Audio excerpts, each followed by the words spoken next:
Hello everyone, इस video में हम कैलेंडर के बारे में डिटेल में स्टडी करने वाले हैं, जिसमें हम देखेंगे कि कैलेंडर होता क्या है और हमारे एग्जामिनेशन पॉइंट ऑफ व्यू से इसके सिलेबस क्या क्या है।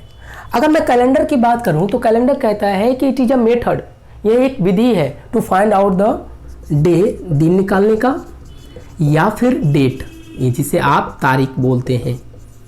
क्लियर है?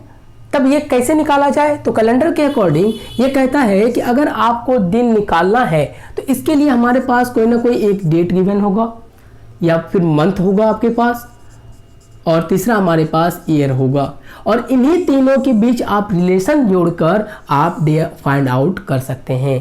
फॉर एग्जाम्पल, जैसे मैं ले लेता हूँ 15 अगस्त 2021, तो आप यहाँ देखेंगे ये डेट है, ये मंथ है और ये ईयर है। इन तीनों के बीच हम रिलेशन जोड़कर इसके कॉरस्पॉन्डिंग डे क्या होगा, इस चीज़ के बारे में कैलेंडर बताता है। एज इट इज, अगर मैं तारीख निकालने की बात बताऊं, क्योंकि कैलेंडर तो तारीख निकालने भी कहता है, लेकिन इसके लिए कहता है आपको डे, मंथ और ईयर के बीच रिलेशन देखकर इसके कॉरस्पॉन्डिंग आप तारीख निकालेंगे। फॉर एग्जाम्पल, जैसे मैं कह दूं कि फर्स्ट मंडे ऑफ अगस्त 2021, तो इस क्वेश्चन में जरा ध्यान से देखिएगा। आपके पास पहला मंडे एक डे है, मंथ है और ईयर है, तो इनके बीच हम रिलेशन देखकर इसके कॉरस्पॉन्डिंग हमारा तारीख क्या होगा, ये चीज़ में निकालना हमारा कैलेंडर है। तो कैलेंडर समझ में आ गया। अब आगे बढ़ते हैं। अगर मैं कैलेंडर की पार्ट्स की बात करूं तो कैलेंडर को मेनली ये 4 पार्ट्स में डिवाइड किया गया है, ईयर, डे, मंथ और सेंचुरी। और हमारे जितने भी वनडे एग्जाम हैं उसके क्वेश्चंस इन्हीं पार्ट्स से पूछे जाते हैं, जिनके अपने अपने सब टॉपिक भी हैं। अगर मैं ईयर की बात करूं तो ईयर के अपने सब टॉपिक है, जिसमें आप बेसिक इंट्रोडक्शन ऑफ ईयर देखेंगे, और ईयर कितने टाइप्स के होते हैं और ईयर के क्या क्या फीचर्स हैं, और उसके कुछ क्वेश्चंस के बारे में मैं बताऊंगा। दूसरा होता है concept of same year. Concept of same year क्या कहता है कि जो ईयर अभी चल रहा है इससे पहले और इसके आने वाले ईयर में कुछ ना कुछ रिलेशन होता है, यानी आज का ईयर और आने वाले ईयर के बीच रिलेशन क्या है कि दोनों सेम होता है, यानी आज का कोई डेट लेते हैं और आने वाले ईयर का कोई डेट लेते हैं, दोनों के कॉरस्पॉन्डिंग डे इक्वल होता है। यहाँ पे हम कॉन्सेप्ट ऑफ सेम ईयर की बात करेंगे। ऑल्दो इन सारे टॉपिक्स को हम आने वाले वीडियो में 1 बाय 1 कवर करने वाले हैं। नेक्स्ट हमारे पास जंपिंग ईयर। जंपिंग ईयर कहता है कि अगर मैं आज इस साल में खड़ा हूँ और कोई एक पर्टिकुलर डेट है मेरे पास, जैसे मैं ले लूँ 1 अगस्त 2021, तो इसी डे के कॉरस्पॉन्डिंग आप अगले साल यानी 2022 का डे बता सकते हैं। तो ये चीज़ें हमारे पास जंपिंग ऑफ ईयर के कॉन्सेप्ट पे आता है, जो हमारे एग्जामिनेशन पॉइंट ऑफ व्यू से काफ़ी इंपॉर्टेंट है। आगे बात करें डे को, तो डे को भी इसके सब टॉपिक में डिवाइड किया गया है। पहला होता है ऑड डे कॉन्सेप्ट, इसे अतिरिक्त दिनों की अवधारणा भी कहते हैं, जिसमें आप मंथ में देखेंगे कितने ऑड डे होते हैं। ऑलरेडी मैं ऑड डे के बारे में आपको बताऊंगा कि ऑड डे क्या है। ईयर में पूछा जाता है और सेंचुरी में पूछा जाता है, तो बताइए टोटल ऑड डे कितने होंगे। सेकेंड हमारे पास फाइंड द डे। इस केस में हमारे पास कुछ एक नॉर्मल सा इक्वेशन दे दिया जाता है, जैसे कि मैंने बोल दिया 15 अगस्त 2021, तो इसके रिगार्डिंग डे कैसे निकालें, इस चीज़ को आप फाइंड ऑफ डे के कॉन्सेप्ट से देखेंगे। इसी में कुछ क्वेश्चंस होते हैं कि जैसे मैं ये कह दूं कि 20 सितंबर 2019 को मंडे था, तो बताओ कि 15 अगस्त 2021 को क्या होगा। तो ये सारे कॉन्सेप्ट इस वाले टर्म से हमारे आएंगे। थर्ड की बात करूं तो इसे कंपैरिजन ऑफ डे कहते हैं। ये काफ़ी इंपॉर्टेंट होता है। इसमें आप देखेंगे कि कुछ क्वेश्चन थियोरेटिकल होते हैं कि आज से 3 दिन पहले हमारा मंडे था, तो कल के 4 दिन बाद क्या होगा, डे आफ्टर टुमारो और बिफोर के यहाँ पे कॉन्सेप्ट लगाए जाते हैं, जिसे कंपैरिजन ऑफ डे कहते हैं। काफ़ी इंपॉर्टेंट है ये सारे टर्म्स। थर्ड की बात करें, जहां हम मंथ के बारे में देखेंगे, इसमें सिर्फ एक टर्म्स पूछा जाता है, कॉन्सेप्ट ऑफ सेम मंथ, क्योंकि हमारे पास जो टोटल 12 मंथ्स होते हैं, इन 12 मंथ्स में कुछ मंथ्स ऐसे होते हैं कि जो इक्वल होते हैं, यानी हर एक मंथ का पहले तारीख से लेकर लास्ट तारीख तक का दिन और दूसरे मंथ के फर्स्ट तारीख से लेकर लास्ट तारीख तक का दिन दोनों बराबर होता है। इसमें भी हम कुछ ट्रिक का इस्तेमाल करेंगे, तो देखेंगे कि कैसे हम सेम मंथ को निकाल सकते हैं। और लास्ट है हमारे पास सेंचुरी। और सेंचुरी के अगर मैं सब टॉपिक की बात करूं तो इसका पहला बेसिक इंट्रोडक्शन होता है, जिसमें आप देखेंगे कि शताब्दी का पहला दिन क्या है, अंतिम दिन क्या है। तो इसे मैं थ्योरेटिकल ना बता के प्रूफ के साथ यानी कि प्रैक्टिकली बताऊंगा कि बेसिक इंट्रोडक्शन कैसे निकालते हैं। और लास्ट है इसका मैथमेटिकल बेस्ड क्वेश्चन। इसमें आपको कुछ ऐसे क्वेश्चंस दिखाई देंगे कि आप बताइए कि 100 वर्षों में फरवरी 29 दिनों का कितना होगा, 400 वर्षों में कितना होगा, 800 वर्षों में कितना होगा। एज इट इज़ इसमें कुछ ऐसे भी मैथमेटिकल क्वेश्चन पूछे जाते हैं कि जैसे आपने कुछ क्वेश्चंस देखे होंगे कि एक पार्टी में आपको जाना था, लेकिन आप जब वहाँ पहुँचे तो पता चला पार्टी तो 2 दिन पहले ही समाप्त हो चुका है। लेकिन अगर घर से 1 दिन पहले निकलते तो पार्टी के 2 दिन पहले पहुँचते, तो बताइए पार्टी किस दिन था। तो इस तरह के किस सिचुएशन बनाए जाते हैं जिसे मैथमेटिकल बेस्ड क्वेश्चन कहते हैं। तो ये हमारा पूरा कैलेंडर का मैंने डिटेल में सिलेबस बता दिया। तो आज हम ईयर के बारे में देखेंगे कि ईयर क्या है और इसके रिलेटेड क्वेश्चन के बारे में देखेंगे। देखते हैं, देखिएगा। अगर मैं ईयर को डिफाइन करूं, जरा ध्यान से देखना। ईयर हमारे पास 2 टाइप्स के होते हैं। पहले को बोला जाता है नॉर्मल ईयर, जिसे हिंदी में आप साधारण वर्ष बोलते हैं, और दूसरा हमारे पास होता है लीप ईयर, जिसे हिंदी में आप अधिवर्ष बोलते हैं। क्लियर है? और इन दोनों क्वेश्चन से, इन दोनों पार्ट से हमारे काफ़ी क्वेश्चंस बनाए भी गए हुए हैं। तो देखते हैं पहले क्या है इन दोनों क्वेश्चन को। अगर मैं पहले नॉर्मल ईयर की बात करूं तो देखिए, पहला काम होता है किसी भी ईयर को आइडेंटिफाई करना, यानी पहचानना। हम कैसे पहचाने कि दिया गया साल नॉर्मल है कि लीप है। तो रूल क्या कहता है, अगर बाय द वे हमारे पास कोई एक ईयर है, आप ईयर को 4 से डिवाइड कर देंगे। 4 से डिवाइड करने के बाद जो रिमाइंडर होता है, यहाँ पे देखिएगा रिमाइंडर, यानी इसे हिंदी में आप शेष बोलते हैं। क्लियर है? अगर 4 से डिवाइड करने के बाद रिमाइंडर 0 नहीं आता है, ध्यान रहे 0 नहीं आता है, तो उसे आप नॉर्मल ईयर कहते हैं। फॉर एग्जांपल अगर मैं 2021 की बात करूं तो इसे करके देखता हूं। 2021 है, आप 4 से डिवाइड करेंगे। 4 से डिवाइड करने का मतलब 4 5 या 20, ये देखिए क्रॉस हो गया 2 1, फिर यहाँ से देखना 4 5 या 20, ये देखना रिमाइंडर क्या आया 1, लेकिन 0 नहीं आया, इसलिए आप 2021 को बोलेंगे कि ये नॉर्मल ईयर है। एज इट इज आप 2022 ले लीजिए, 2023 ले लीजिए, 2024 नहीं ले सकते हैं क्योंकि वो 4 से टोटली डिविजिबल हो जाएगा। एज इट इज आप इस टर्म्स को आगे बढ़ाते चले जा सकते हैं। तो आइडेंटिफिकेशन पता चल गया कि ईयर में हम 4 से डिवाइड करेंगे तो हमारा अगर रिमाइंडर 0 नहीं आता है तो इस केस में हम उसे नॉर्मल ईयर कहेंगे। अब आइए, जैसे आपको पता चल जाता है कि दिया गया साल हमारे पास नॉर्मल ईयर है, तो इसके कुछ फीचर्स हैं। वो फीचर्स क्या कहता है, आप तब डायरेक्टली बोल सकते हैं इसके अंदर, नॉर्मल ईयर के अंदर 365 डेज होते हैं, 365 दिन होते हैं। अगर नेक्स्ट की बात करूं तो अगर मैं इसके वीक्स की बात करूं, इसके अंदर total 52 weeks and 1 odd day होता है, 1 ऑड डे। अब ये क्या होता है, इसी को अतिरिक्त दिन बोलते हैं, अतिरिक्त दिन। ऑलरेडी मैं इसके बारे में आगे के वीडियो में बताऊंगा कि ऑड डे होता क्या है। जरा थोड़ा सा मैं ब्रीफ इंट्रोडक्शन दे देता हूँ कि जैसे कि मैं मान लूँ कि 15 दिन है। 15 दिन कहने में अगर मैं 7 से इसे डिवाइड करता हूँ तो 7 से डिवाइड करने के देखना ये 14 और ये 1, यानी कि 2 सप्ताह 7 दिन के साइकिल में हो जाएंगे। 7 दिनों का 1 से 7 एक साइकिल, फिर आप 8 से लेके 14 तक एक साइकिल की बात करेंगे। यानी जो दिन सप्ताह को पूरे ग्रुप को कवर नहीं करता है उसी को अतिरिक्त दिन कहते हैं।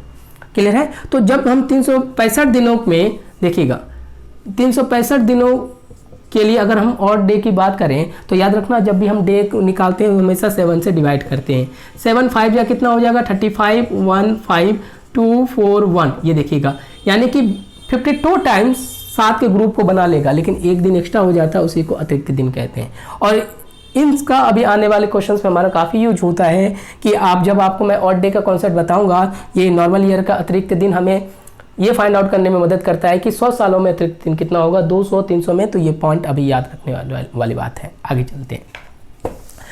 अब मैं इसके थर्ड पॉइंट की बात करूं तो इस केस में जो हमारे पास फरवरी होता है, फेब में 28 डेज होता है। क्लियर हो गया हमारे पास। लेकिन हमारा फोर्थ जो पॉइंट है, इससे हमारे क्वेश्चंस काफ़ी पूछे गए और इन तीनों का यूज हमें एप्लीकेशन के टर्म्स में होने वाले हैं। अब मैं फोर्थ की बात करूं तो रूल कहता है कि अगर आपको पता है कि दिया गया ईयर हमारा नॉर्मल है तो नॉर्मल ईयर का फर्स्ट डेट क्या होगा, पहला तारीख, जैसे आप 1 जनवरी बोलेंगे, और लास्ट तारीख क्या होगा 31 दिसंबर। बात समझ में आ गया? तो रूल कहता है कि इस तारीख के रिगार्डिंग कोई ना कोई एक डे होगा और इस तारीख के भी रिगार्डिंग कोई ना कोई एक डे होगा। तो रूल कहता है साल का पहला तारीख और लास्ट तारीख का जो दिन होता है नॉर्मल ईयर के केस में वो समान होता है, यानी बराबर होता है। यानी ये दिन को अगर मैं मंडे लेता हूँ तो लास्ट वाला भी दिन आपका मंडे ही होगा। ये रूल नंबर 4 कहता है। और इससे हमारे काफ़ी क्वेश्चंस आपको पूछे जा चुके हैं हमारे प्रीवियस एग्जाम में। तो अब इस रूल पे हमारा काम है क्वेश्चन को सॉल्व करना। तो कुछ क्वेश्चन हम सॉल्व करके देख लेते हैं। देखिएगा जरा, देखिए यहाँ मैं क्वेश्चन लिख देता हूँ। क्वेश्चन किस तरह से आते हैं वो देखिए। जैसे क्वेश्चन पूछा गया कि क्वेश्चन ये बोला गया कि वो देखिए कि 4 जनवरी देखिएगा 2000 में 21 ही लेता हूँ। ये दिन आपके पास बोला गया कि मंडे है, तो मुझे बताइए कुछ भी ले लिए 26 दिसंबर 2021 का दिन क्या होगा।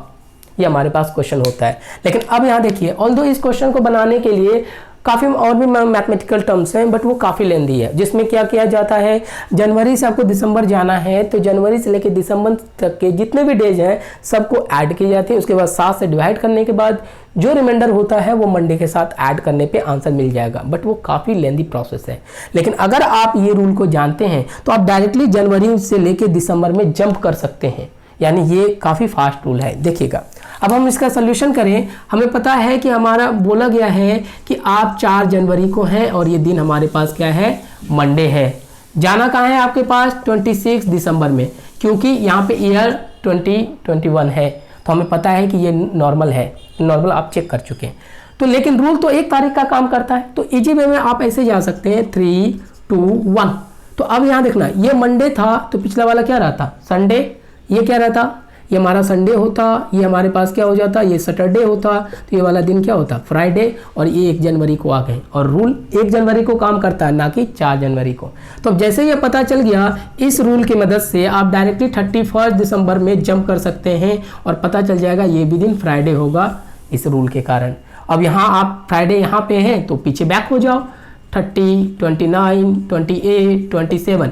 तो अब देखना, ये फ्राइडे तो पीछे वाला क्या होगा, थर्सडे, फिर वेडनेसडे, फिर ये क्या होता, ट्यूसडे, फिर ये क्या होता, मंडे। तो यहाँ का आंसर पता चल गया, संडे। तो जरा ध्यान से देखिए कितने इजी वे में हमने इस क्वेश्चन को सॉल्व कर लिया।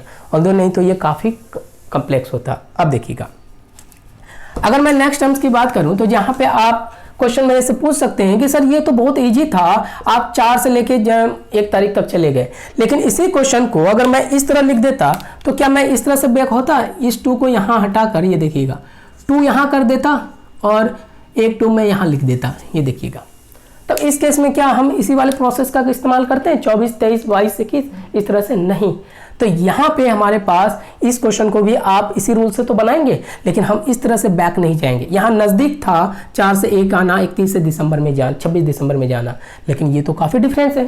तो यहाँ पे क्योंकि रूल आपको 1 तारीख में ला के काम करना है, तब यहीं पे हमारे पास एक कॉन्सेप्ट होता है साइक्लिक ऑफ डे का कॉन्सेप्ट। आप थोड़ा नोट में लिख लीजिए, ये क्या कहता है उसे समझिए। यहाँ पर साइक्लिक ऑफ डे कहता है कि ध्यान से समझना, साइकिल ऑफ डे क्या कहता है। जैसे कि मैं एक साइकिल, यहाँ पे हमारे पास मंडे है, ये ट्यूसडे है, वेडनेसडे है, ये हमारे पास थर्सडे है, ये फ्राइडे, ये सैटरडे और ये संडे, ऐसा ही कुछ होता है। तो साइक्लिक डे क्या कहता है, अगर ये 1 तारीख है तो ये 2, 3, 4, 5, 6, 7, वापस 7 दिन बाद वही दिन आ जाता है।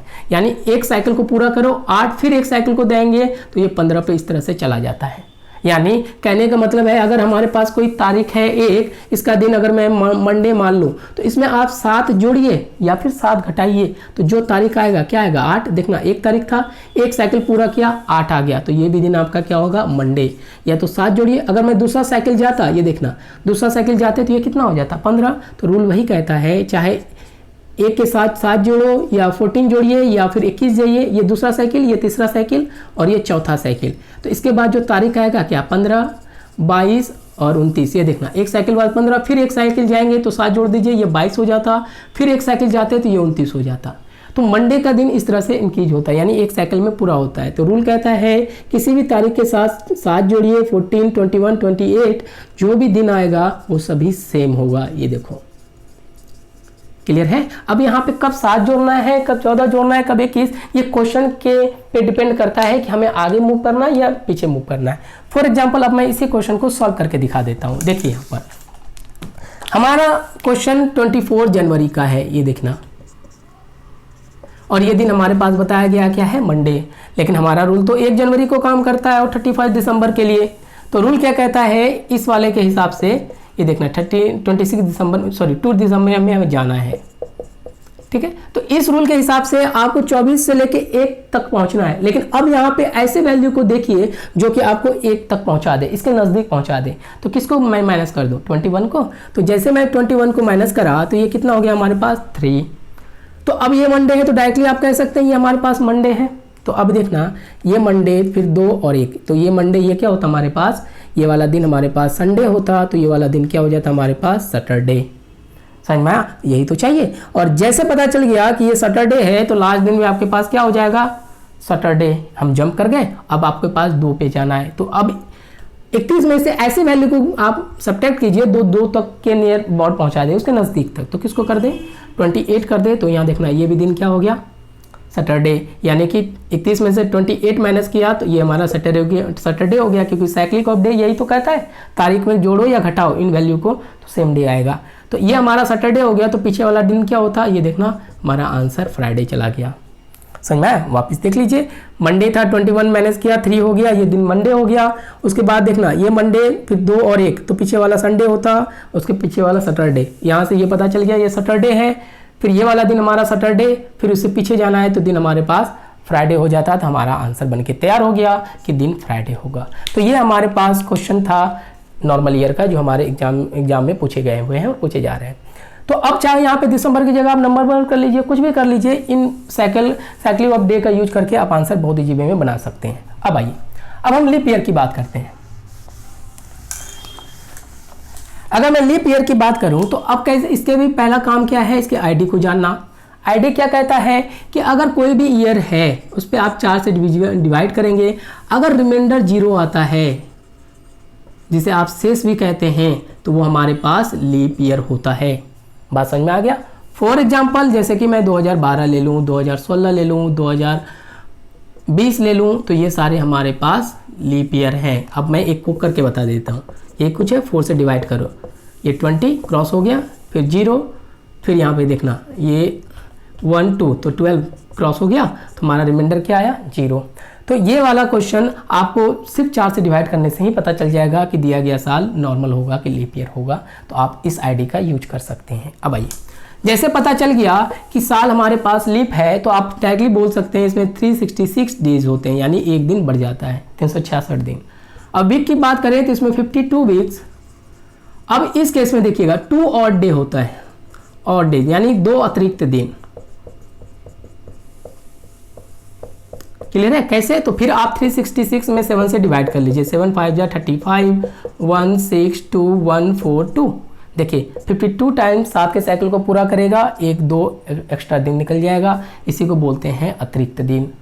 समझ में आ गया। अब आइए नेक्स्ट कहता है कि इस केस में फरवरी हमारे पास 29 डेज का होता है। ये इंपॉर्टेंट है क्योंकि हमारा काफ़ी मैथमेटिकल इक्वेशन इसी पॉइंट्स ऑफ व्यू से बनाए जाते हैं। चलिएगा लास्ट अब कहता है कि अगर लीप ईयर का मैं फर्स्ट तारीख ले लेता हूँ, वो क्या है 1 जनवरी, और लास्ट तारीख क्या होगा 31 दिसंबर। तो इस केस में क्या कहता है, इसके कॉरस्पॉन्डिंग अगर कोई डे आता है और इसके कॉरस्पॉन्डिंग के डे में 1 दिन का इंक्रीमेंट हो जाता है, और ये हमारा लीप ईयर के लिए काफ़ी इंपॉर्टेंट टर्म्स हैं। यानी अगर ये दिन हमारा मंडे है तो यहाँ वाला दिन मंडे +1 यानी कि ट्यूसडे हो जाएगा। अब देखना नॉर्मल और लीप में बस ये +1 -1 का ही डिफरेंस है, क्योंकि हमारे जो ऑप्शंस बनाए जाते हैं, जैसे कि अगर रियल आंसर मंडे है तो एग्जामिनर इसके ऑप्शंस को इस तरह से बनाता है कि एक दिन पीछे का भी ऑप्शन दिखाई दे, एक दिन आगे का, यानी संडे भी दिखे और ट्यूसडे भी दिखे। तो वो गैप में अगर आप ना फंसना चाहते हैं तो ये +1 और -1 की समझ को रखना बहुत ज़्यादा जरूरी है। क्लियर है। अब मैं इसके कुछ एग्जाम्पल दिखा देता हूँ। देखिएगा मैं सेम क्वेश्चन ले लेता हूँ, ये देखो कि 4 जनवरी, अब मैं 2012 लेता हूँ, दिन मंडे ले लिया मैंने। तो आपसे पूछा कि 26 दिसंबर 2012 का दिन बताइए। सिंपल है। अब देखिएगा फिर हम अपना एग्जाम्पल से बना लेते हैं कि 4 जनवरी का दिन हमारे पास बताया गया है, दिन मंडे है और जाना क्या है 26 दिसंबर। आप चाहो यहाँ कुछ भी डेट ले सकते हैं, साइक्लिक ऑफ डे का कॉन्सेप्ट का यूज करके बना सकते हैं। तो हमें रूल 1 जनवरी का काम करता है, ये देखना, और 31 दिसंबर का। तो हम यहाँ से पीछे जाते हैं, 3 2 और 1, ये मंडे तो ये संडे, ये सैटरडे और ये हमारे पास फ्राइडे। लेकिन इस केस में अब ये फ्राइडे प्लस 1 यानी यहाँ की वैल्यू सैटरडे हो जाएंगे। अब पीछे जाना है तो यहाँ 30 कर लीजिए, 29, 28, 27, 26 ये सैटरडे, तो ये वाला फ्राइडे, ये थर्सडे, ये हमारे पास वेडनेसडे, ये ट्यूसडे, तो हमारा आंसर क्या हो गया, मंडे। तो आप पिछले वाला टर्म्स में वहाँ देखेंगे आंसर संडे था, लेकिन इस केस में मंडे है। तो बस यही डिफरेंस है आपके पास नॉर्मल और लीव में। तो ये आपके पास फुल डिटेल एक्सप्लेनेशन था कॉन्सेप्ट ऑफ ईयर का। तो नेक्स्ट क्लास में हम आने वाले वीडियो में और भी इसके सब टॉपिक की चर्चा करेंगे। Thank you.